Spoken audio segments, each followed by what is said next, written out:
La Red Global de Mexicanos Calificados, Capítulo Chicago, presenta.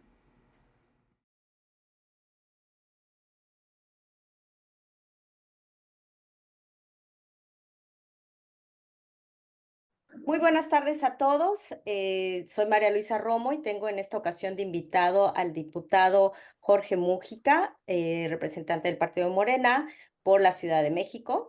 Y vamos a hacer un análisis, a comentar un poquito acerca de este tercer y último debate que tuvimos de los tres candidatos a la presidencia de México en el 2024.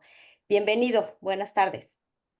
Muchas gracias a ti, Luisa, por abrir este espacio y darnos la oportunidad. Un Gracias. espacio que la intención es que sea totalmente plural y bueno, por eso la idea de tener las visiones, sobre todo que tengo el contacto directo afortunadamente con ustedes que son radicados en Chicago y por lo menos del lado federal de los primeros diputados migrantes, figura de diputación migrante. Y en su caso, bueno, yo sé que usted ha sido un luchador incansable en esta ciudad y obviamente sus puntos de vista son muy valiosos porque conoce perfectamente de este lado las necesidades y las tribulaciones de todos los mexicanos en todos los rangos.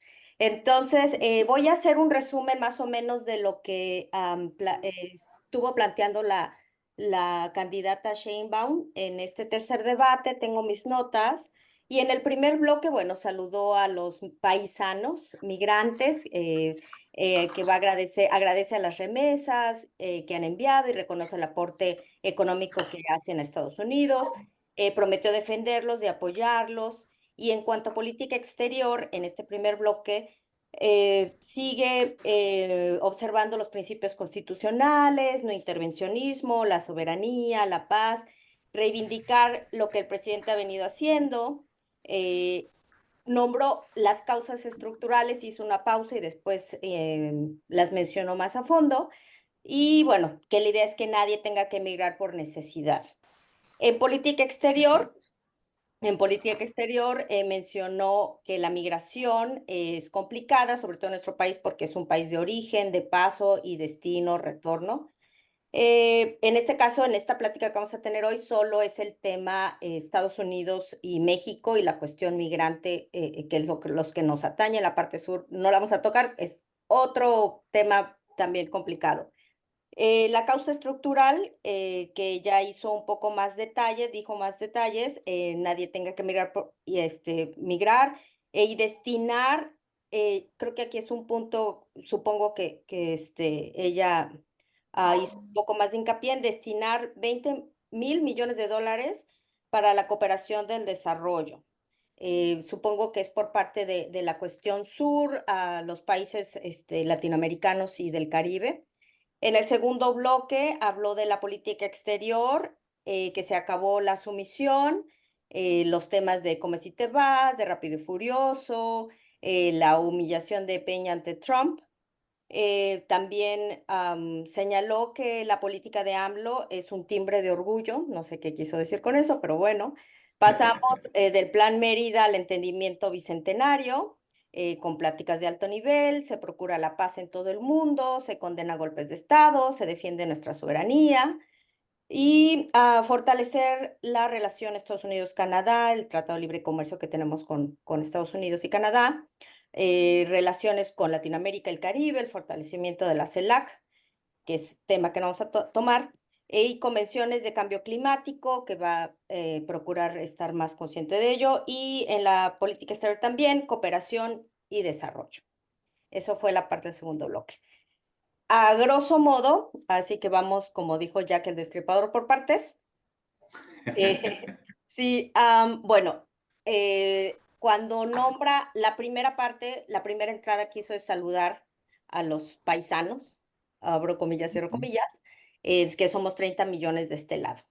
Usted que tiene más experiencia y tantos años aquí viviendo en este, como usted lo nombra, México del Norte, el México del Norte, em, las remesas, el tema de las remesas y de nuestra situación de los mexicanos en el exterior en Estados Unidos, ¿qué cree que le faltó a ella señalar? Bueno, yo creo que el espacio del debate no da para muchas cosas, para muchos Muy detalles y corto. muchas precisiones. Pero, por ejemplo, le faltó mencionar, ojalá hubiera tiempo y posibilidad, pero lanzamos un programa como gobierno, estoy diciendo. Morena lanzó un programa importantísimo basado en una idea que habíamos propuesto hace, ya no sé, creo que 25 años. Hace 25 años le propusimos a los gobiernos, primero al del PAN, después al del PRI, o sea, los dos del PAN y después al del PRI, y nunca nos hicieron caso, que debiera haber un banco del migrante que tratara de capturar las remesas para evitar que las remesas se cobren en las tiendas privadas como Electra, que nos cobren aquí, que nos cobren allá, que nos paguen a cualquier tipo de cambio que ellos decidan. Debiera haber este banco del migrante. Y ahora ya existe, no tiene ese nombre, pero lo que antes era Telégrafos de México, Telecom, se convirtió ahora en la Financiera del Bienestar. Y con la Financiera del Bienestar se están tratando de canalizar las remesas. Ya el año pasado se lograron capturar 4,000 millones de dólares en remesas a través del Banco del Bienestar, con una tarjeta que tienes aquí en Estados Unidos y una tarjeta que tiene tu pariente en México y que es una tarjeta pues prepagada, una visa prepagada. Entonces, nuestros familiares pueden pagar directamente en los supermercados o en donde sea con esa tarjeta y nos dejamos de estar dándole comisiones a todas estas compañías pues privadas que están de intermediarias. Esa es una cosa que se pudo haber mencionado, pero no hubo tiempo. Otra es otro programa que propusimos también hace muchos años, que era incluir el seguro del migrante, le llamábamos, en el Instituto Mexicano del Seguro Social. Incluso llegamos a escribir la iniciativa, pero no la presentamos porque se nos adelantaron, vinieron con nosotros y nos dijeron, espérense, eso no necesita ser ley, lo podemos implementar como programa. Y ahí está ya implementado el programa de registro de los mexicanos en el extranjero al Seguro Social, incluyendo desde la semana pasada la ayuda para gastos de repatriación de cuerpos, que se hace también a través de la Financiera del Bienestar. Como esos dos, hay muchos detalles que se podrían haber mencionado, pero el espacio y el formato del debate, pues no dan para tanto, ¿no? Pero eso se pudo haber mencionado. Estas iniciativas, supongo que lo estuvo trabajando usted con otros líderes migrantes, ¿entiendo bien? Correcto, son parte de la agenda migrante que en parte veníamos arrastrando desde hace muchísimos años y en parte por las nuevas conversaciones con varios grupos de migrantes, ¿no? El hecho del Banco del Bienestar no crea que, bueno, desde mi punto de vista, hace que obviamente sí esas remesas ya no generen a nosotros que enviamos los 20,000 apartados de 5 o 3 dólares de poquito en poquito, pero Claro. sí, y uno es libre de decir, bueno, el que yo quiera, ¿verdad? No se pierde esa parte de opción como cliente de este lado, decir, bueno, este me cobra 3, ya sé si me dejo o no me dejo que me cobre 3, 5, 10 dólares. Eso cada quien lo puede decidir. Tú puedes ir a la tienda Marianos o puedes ir a la tienda Whole Foods, dependiendo de cuánto dinero quieras gastar por el mismo Ujú. producto. Eso seguirá existiendo. No se elimina a las agencias privadas, simplemente se facilita que sea una agencia del mismo gobierno y que te dé mucho mejor rendimiento por tus remesas. Eso es Ok, todo. ok. Y lo del IMSS, ¿es solo a la familia que vive allá o en algún momento el migrante que está en retorno pueda tener estas facilidades también? Así es, porque tenemos que partir de una cosa clave. El Seguro Social, el Instituto Mexicano del Seguro Social, no te puede dar servicios acá en Estados Unidos. Sin embargo, te obliga a pagar tu membresía para poder entonces asegurar a tus familiares. Esa membresía no te rinde nada porque estás acá, no te pueden dar servicios acá. Entonces, si regresas o en un caso determinado, si llegas a fallecer, si llegas a fallecer, se ayuda con la repatriación del cuerpo, que yo en lo personal sigo insistiendo que no hay que devolver cuerpos, con las cenizas es más suficiente, pero también opción de cada quien. Y en caso de regresar, todo lo que hayas contribuido se agrega a tu fondo de pensión, ¿sí? Ujú. Una cosa es la pensión de adulto mayor por ser adulto mayor y otra cosa es la pensión del Instituto Mexicano del Seguro De Social. aportaciones. Entonces, exacto, por aportaciones. Entonces, todo lo que hayas aportado se te agrega a tu pensión en México en caso de que regreses a cualquier edad. Si te deportan a los 40 o regresas a los 68, no importa lo que hayas cotizado, que se te agregue a tu pensión de vejez. Obviamente todos estos detalles pues están en el diario oficial de la Federación, supongo, pero estará de acuerdo que muchos de nosotros, de nuestros estamos de pie, trabajadores de pie que andamos en 24 horas, dos turnos, es difícil llevar el paso de todos estos cambios. La diputada Elvia, por ejemplo, mencionaba también lo de las pensiones de la gente que vive allá, que cambió de repente en un mes y no se enteraron y a lo mejor pues corren el peligro de perderla porque tienen que ir a firmar. No, ¿No no es cree cierto. no cree que sea Eso no es cierto. necesario? Okey, ¿no cree que sea necesario? A lo que voy es, un tipo, aplicación, o cómo es que se debe de cómo se puede enterar la gente que anda muy ocupada, obviamente, con así que persiguiendo el pan de cada día, con estos cambios y para bien o algunos que a lo mejor pueden perjudicarlos en algún modo, de cómo enterarse. Es información que ustedes de primera mano, o a lo mejor porque estamos platicando, porque tenemos el privilegio de un internet o de leer, tener el tiempo de leer. No, indudablemente, yo estoy de acuerdo. Yo creo que los sistemas existen y las Así es, aplicaciones, a eso pero voy. son absolutamente insuficientes. Los consulados, toda la red consular, tiene sus páginas de internet y tiene sus aplicaciones, te puedes unir a ellos por WhatsApp, pero ¿quién va a estar pendiente de lo que dicen los consulados? Muy Ujú, poquita gente se suscribe de manera que le lleguen las notificaciones. Yo sí recibo cada 2 días emails del consulado, ujú. no por mi cargo en absoluto, ¿sí? Sí, ni por mi trabajo siquiera, sino porque estoy suscrito desde hace muchos años a esa red. Pero yo siempre digo una cosa, fíjate, la buena información no nos cae así de pronto en TikTok.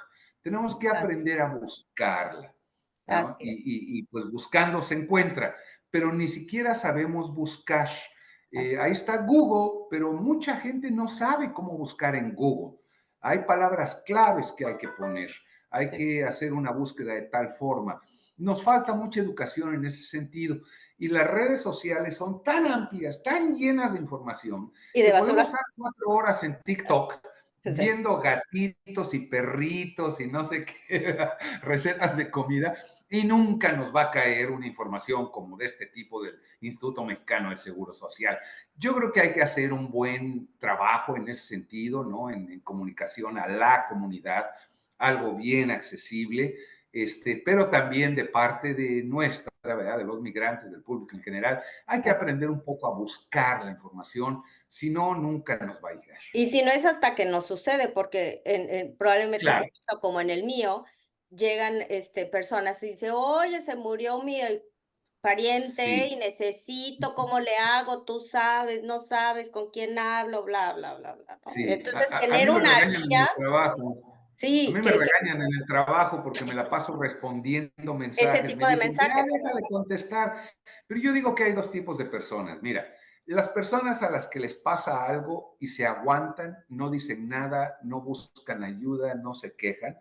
Y las personas que te mandan una pregunta por el Messenger, por WhatsApp, por TikTok, por no sé dónde, porque llegan como de 20 formas Ujú, distintas las preguntas, pero ya son gente que está buscando algo, alguna información, algún algo. Y si tú la sabes, si sabes la respuesta o si sabes te la dan, orientarlo, lo menos que puedes hacer es claro. tratar de orientarlos. Pero habemos 20 millones de nosotros acá y nadie puede responder 20 millones de preguntas. No, claro. Entonces hay que improvisar algo, hay que implementar algo que sea de mucha más alta difusión, totalmente de acuerdo. Sí. Mira, muchísima gente no se enteró, por ejemplo, de los periodos para inscribirse para votar, ni de las Exacto. formas que había para poder votar, ni de los límites de tiempo que había para pedir la credencial, etcétera. Entonces, ¿qué podemos decir al respecto? Pues nada, ni modo que le demos otros 3,000 millones de dólares al INE para que siga haciendo campañas que no le llegan a nadie, porque la verdad es que pues esas campañas no le llegan a mucha gente, ¿no? Algo tenemos que hacer, pero no sé exactamente qué.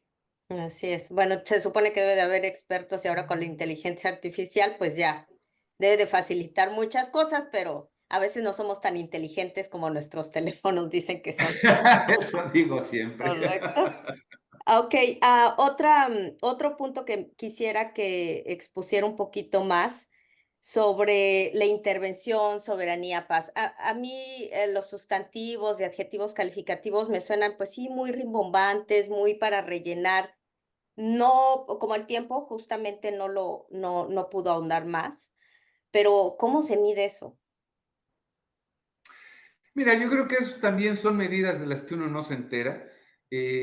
Pasaron muchísimos años para que nos enteráramos que los agentes de la DEA, por ejemplo, podían hacer lo que quisieran en México, podían andar armados sin tener que pedir permiso cada vez que actuaban.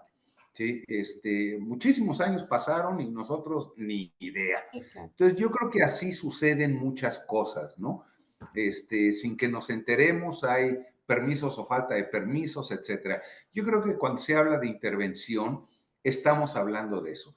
Yo creo que cuando se habla de intervención, estamos hablando de las mordidas megamillonarias que dieron las tiendas, la corporación de las tiendas OXXO, para que les dieran cientos o probablemente miles de permisos para poner las tiendas, ¿sí? Fue mordida pura. Abrieron todas las tiendas OXXO a base de mordidas puras, ¿sí? Y nosotros ni nos enteramos, nomás veíamos que salían y en cada esquina había una tienda OXXO.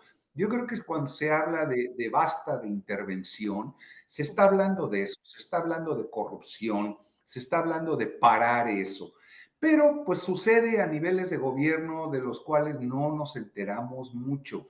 Y por supuesto, pues se refiere a impedir que los Estados Unidos nos imponga qué política tenemos que seguir.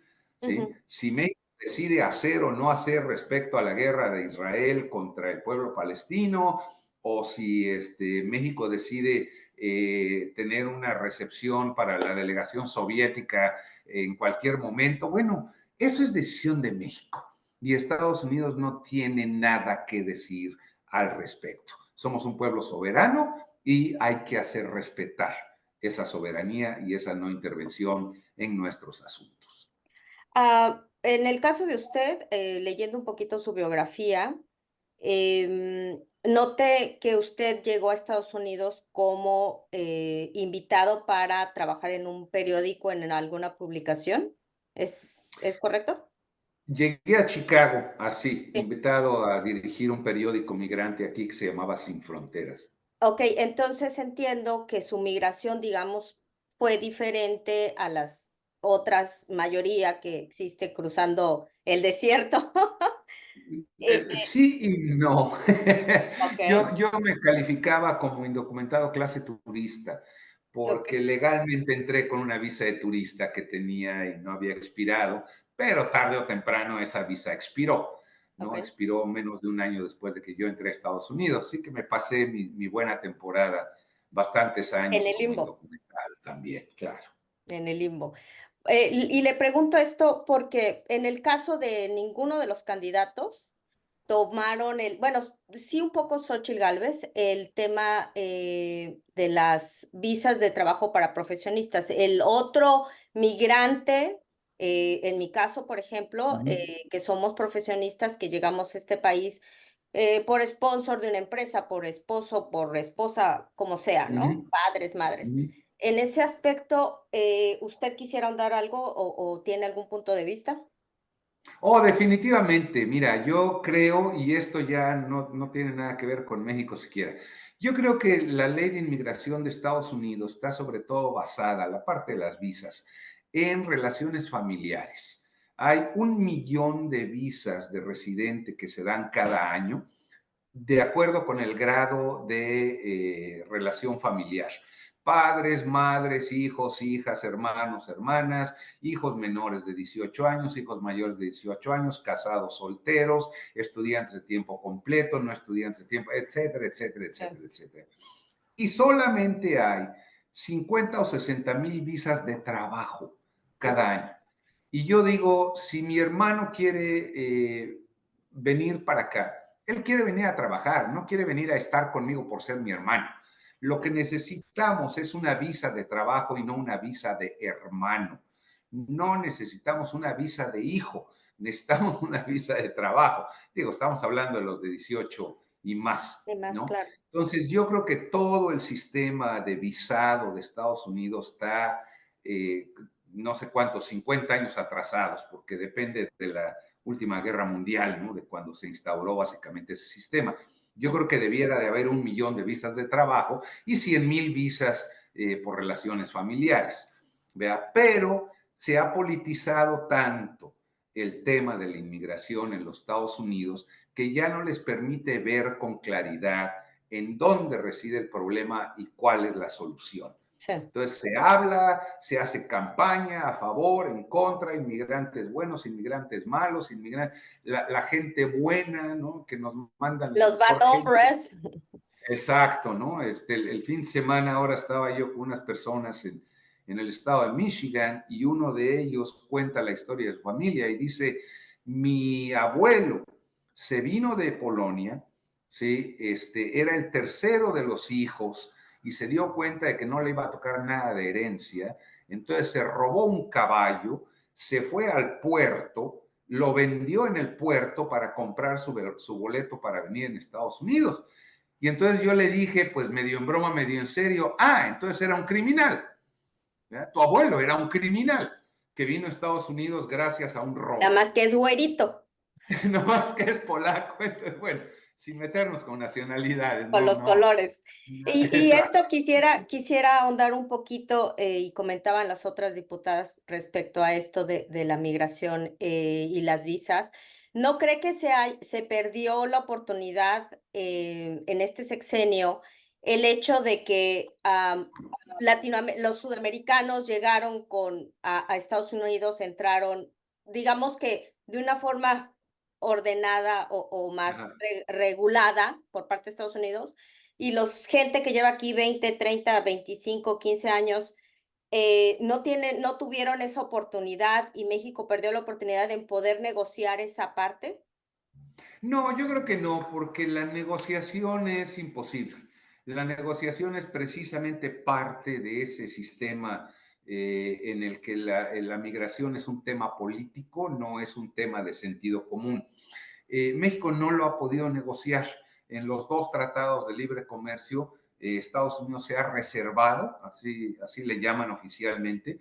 México se reservó el petróleo, Canadá se reservó el agua y Estados Unidos se reservó la inmigración.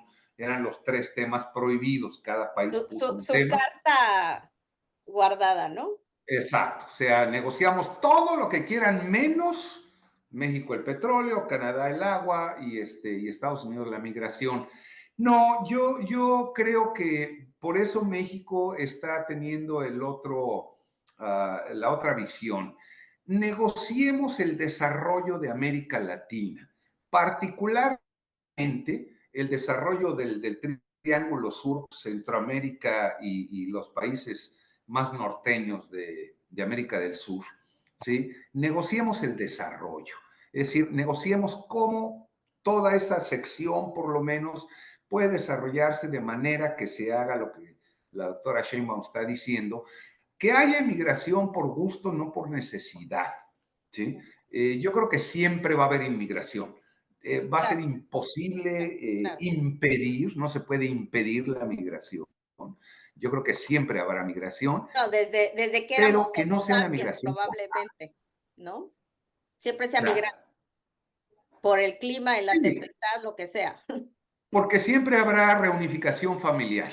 Si el Exacto. 80% de mi familia ya vive acá, pues yo me quiero venir para Se acá. suma. Eso es por gusto, no es por necesidad obligada porque me estoy muriendo de hambre en El Salvador o en Guatemala o por la violencia en Colombia, lo que sea, ¿no? Otra de las cuestiones que no se tocaron en el debate fue la cuestión de la diplomacia cultural y la cuestión deportiva, que son mexicanos, obviamente, con habilidades excepcionales. Tampoco se tocó ese tema. ¿Qué punto de vista tiene usted? Yo creo que ahí falta, yo creo que ahí hay una falta grande. Siempre le llamamos intercambio cultural cuando debiera ser mucho más que intercambio, porque sí estamos hablando de migraciones, tenemos una cantidad de artistas, Así. sí, que de plano se vienen a vivir acá de este lado y que nosotros no los debemos perder como talentos mexicanos, sí, no debemos dejar que sea una cuestión puramente personal, individual. Además de que hay mucha gente que emigra para acá y de la cual no nos damos mucho cuenta. Estoy hablando de toda la emigración académica. En Así. mis tiempos, allá cuando era yo menos viejo, hablábamos de la fuga de cerebros. Yo creo que ya no hay tal fuga de cerebros. Yo creo que lo que hay es una economía y una academia muy integrada, pero que está un poco fuera de la visión de los proyectos de país como tal. Así es. No tendemos a dejar que los individuos lo hagan en vez de tener un plan entero, ¿no? Una visión entera de nuestra binacionalidad académica también y artística también. Ahora, que le sigan dando visas de trabajo a los mariachis me encanta, me fascina. ¿Sí? Son habilidades especiales, tienen el chance de venir legalmente, qué bueno, pero debe haber una visión más amplia al respecto. De hecho, uno de los, bueno, tal cual, el moto de la Red Global de Mexicanos Calificados, que estamos en 70 y tantos capítulos alrededor del mundo, es eso, la circularidad del conocimiento, justamente lo que menciona, que ya no es la fuga de cerebros, sino la intención es que los mexicanos retribuyan a través de cualquiera que sea su área de expertise a la relación con México desde el país en donde radiquen. Entonces, en ese sentido, obviamente, como usted dice, esa parte ha ido avanzando, pero no lo han podido, como los judíos o como los indios de la India, que han Los japoneses. integrado, ajá, Ujú. japoneses, que tienen a su diáspora calificada en diferentes partes del mundo y la pueden insertar para tantas áreas, economía, conocimiento, etcétera, del país de origen. Entonces, yo creo que sí, justamente hay mucho trabajo que hacer, tanto de parte legislativo probablemente, entender un poquito cómo los mecanismos que deben de existir para facilitar todo esto. Y más allá, fíjate, bajándolo un grado, las personas, los retornados, que gracias a la doctora Sheinbaum de nuevo, porque nosotros siempre hemos hablado de un país de origen, destino y tránsito de migrantes, y ella nos agregó muy correctamente, y retornados. Ujú. Yo creo que hay que implementar todo un plan de reconocimiento de las habilidades adquiridas y de los estudios adquiridos por los migrantes Así retornados. es. Eso nos falta estructurarlo correctamente. Es decir, puede ser el hijo de un deportado o una deportada que regresa a México y entonces, ¿qué pasa con la evaluación de sus estudios de este lado? O puede ser un deportado de nuevo, o puede ser un emigrado voluntario que regresa a México después de 20 años de ser mecánico aquí en Estados Unidos y entonces tiene un nivel de experiencia bárbaro, Claro. con maquinaria de punta, ¿sí? Que no se tiene en México tal vez, pero con un conocimiento y unas habilidades tremendas. Y no hay una forma estructurada de reconocer esos estudios adquiridos o Habilidades. esas habilidades adquiridas, claro, Ujú. ¿verdad? Técnicas, ¿verdad? Técnicas. Académicas o técnicas, no importa. Otro, Este, perdón, otro tema, y pasando más o menos al mismo punto que está mencionando, que nadie mencionó en el debate, es la cuestión DACA. Los ujú, jóvenes ahora, que fue el último año que se dejó de hacer DACA, fue en el 2016, 18, sí, por ahí así. O sea, tenemos varias generaciones de jóvenes mexicanos que los trajeron chicos que ya no tienen esta figura del DACA. Es una Ujú. protección prácticamente, ¿no? Claro. La última reunión, bueno, visita que hizo la embajadora Bárcena por parte de la red en donde apoyamos a chicos DACA en específico en áreas de STEM y ahora estos chicos no DACA, con mucho más razón, Ujú. también les propusimos que, bueno, ¿por qué no hacemos un tipo 3x1 para que estos jóvenes vayan a estudiar? O México, ¿cómo se está responsabilizando de esta población también que ha Ujú. salido sin, ahora sí que sin pedirles permiso, porque los padres pues los trajeron siendo muy niños. Sí, ese es uno de los fallos de nuevo de las leyes de inmigración de Estados Unidos. DACA prácticamente está a punto de morir en la Suprema Corte cualquier día de estos, ¿no? La Suprema Corte va a salir por ahí con que DACA estuvo mal hecho y que entonces no debe existir. Y no sabemos qué va a pasar con los 800,000 que actualmente tienen DACA. ¿Sí? Ese es un problema grande. Ya no solo qué hacemos con los que no alcanzaron o no quisieron o no pudieron solicitar DACA, sino qué hacemos con los que se van a quedar sin DACA. ¿Sí? Van a volver a pasar parte de las filas de indocumentados, ¿verdad? Porque sus permisos de trabajo van a expirar. Tenemos ahora otro problema más, que es DALE, el programa DALE, que es acción diferida por conflictos laborales. Tenemos ya miles de trabajadores en los Estados Unidos que han obtenido permisos de trabajo gracias a denunciar a los patrones que violan leyes del trabajo. Miles, miles. Tenemos, y Chicago es la ciudad número 1 en procesar solicitudes de DALE, pero ¿qué va a pasar con ellos en 2 años? ¿O qué va a pasar con ellos si gana Donald Trump? Exacto. No hay seguridad.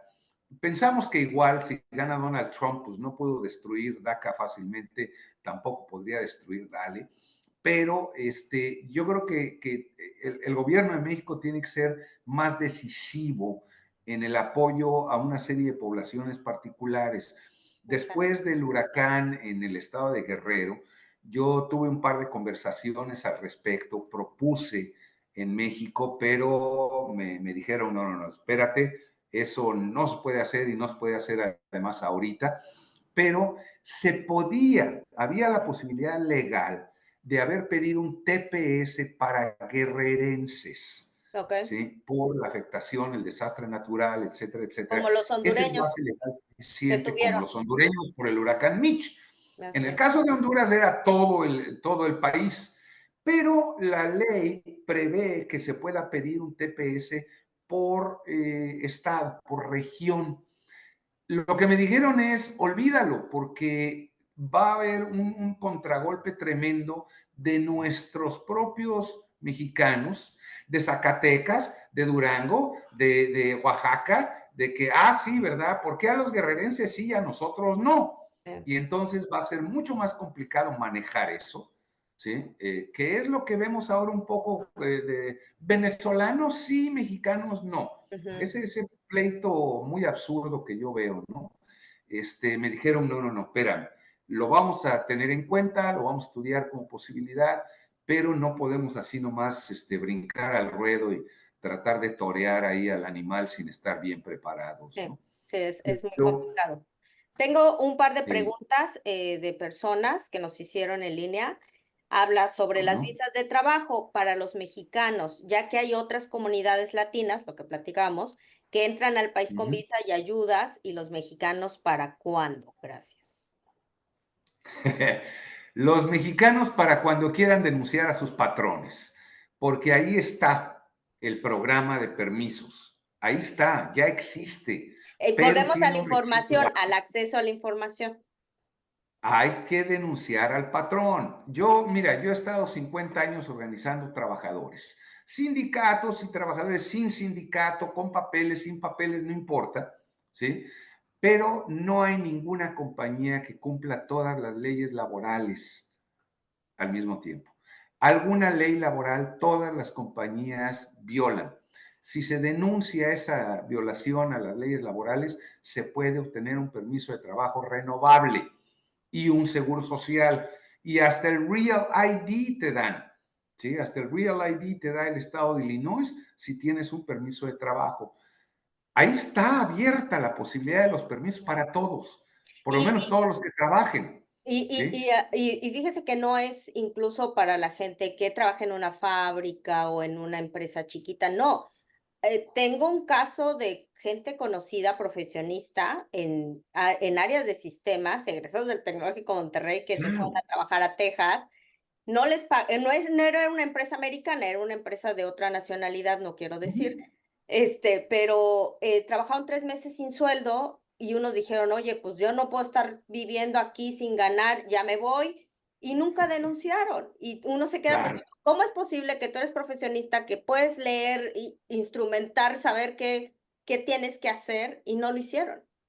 Así es, Por porque no miedo, buscaron tal la vez, o por no información, buscar la información, no sé. corrieron, claro. Entonces, la información ahí está, por ahí está en las redes. Digo, busquen en TikTok y ahí la pueden ver.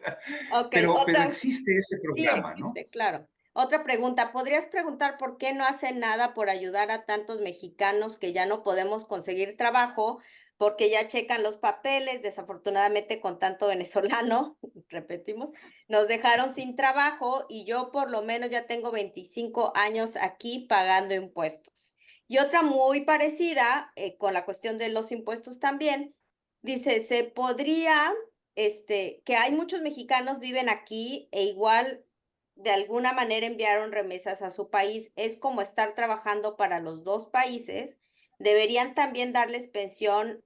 Aquí no se puede, pero les pudieran dar pensión por ser indocumentados en México. Ah, Ok, ahí va a ver las dos preguntas. sí. Uno,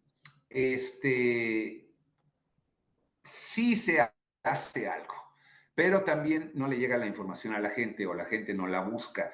Aquí, particularmente en el estado de Illinois, aprobamos una ley o pudimos lograr que se aprobara una ley que limita el uso del famoso E-Verify en todas Ujú, las compañías.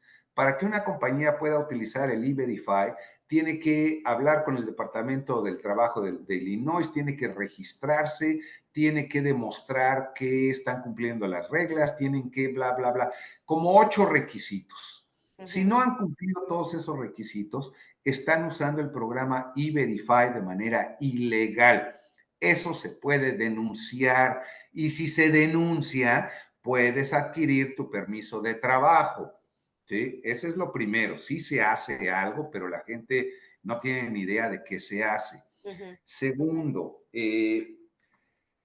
cualquier trabajador que obtenga un número de seguro social legal, ¿sí? Puede traspasar todo su historial desde que empezó a pagar para el seguro social aquí en Estados Unidos, impuestos. Ujú. lo puede traspasar a su número legal de seguro social y puede ir voluntariamente a México y retirarse, ser jubilado y que le paguen su pensión gringa.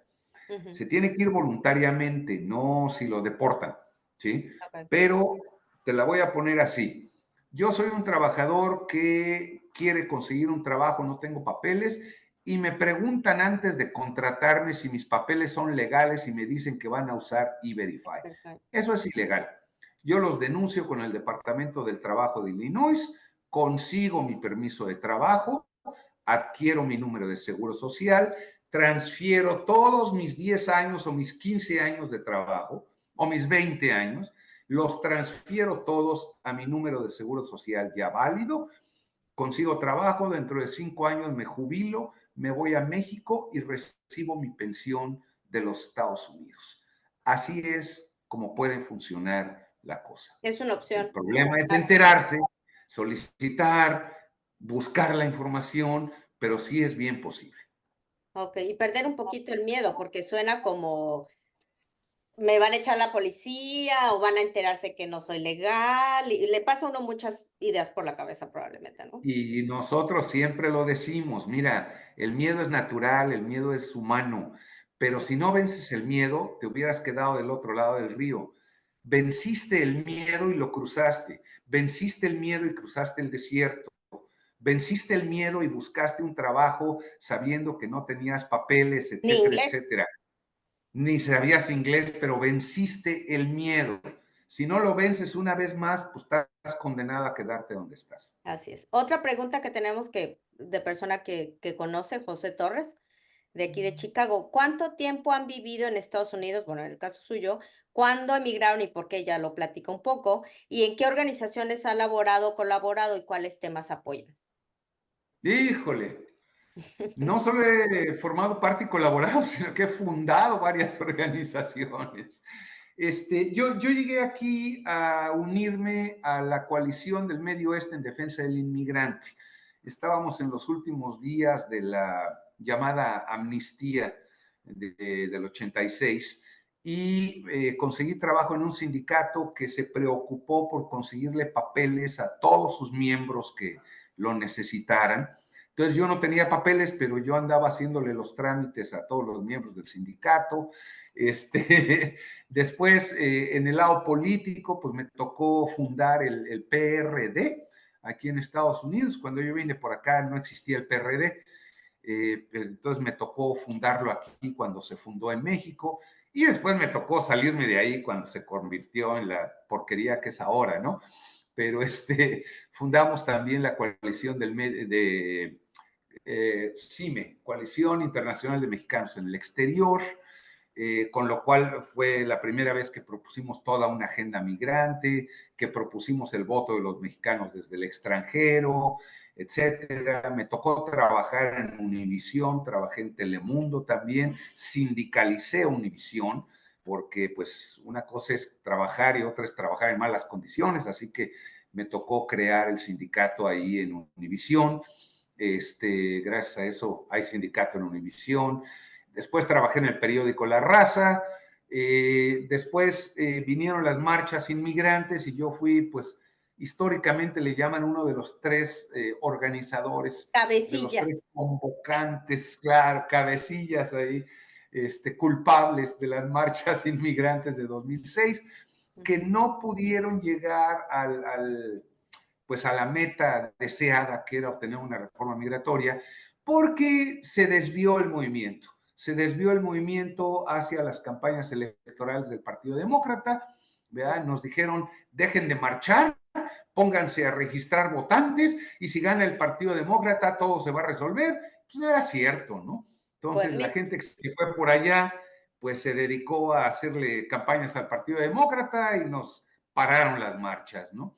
Pero bueno, se logró por lo menos que no hubiera esa ley draconiana de Sensenbrenner que nos hubiera convertido en criminales federales a todos. ¿Sí? Eso se logró. Pudimos parar esa parte por lo menos.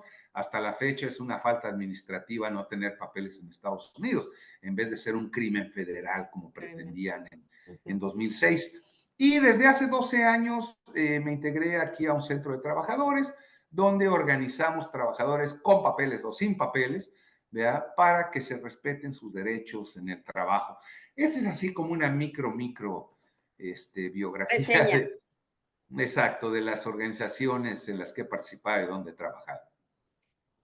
Bueno, creo que el tiempo se nos acabó. Quisiera agregar algo más de los temas que le hubiera gustado escuchar o que profundizaran, porque fue poco el tiempo en este debate.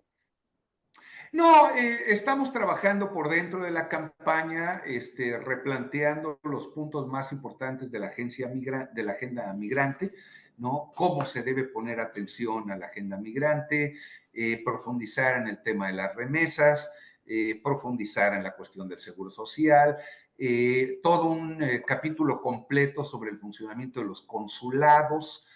Hay incluso la iniciativa de ley de que los cónsules sean funcionarios electos, tal como si se tratara de alcaldías prácticamente.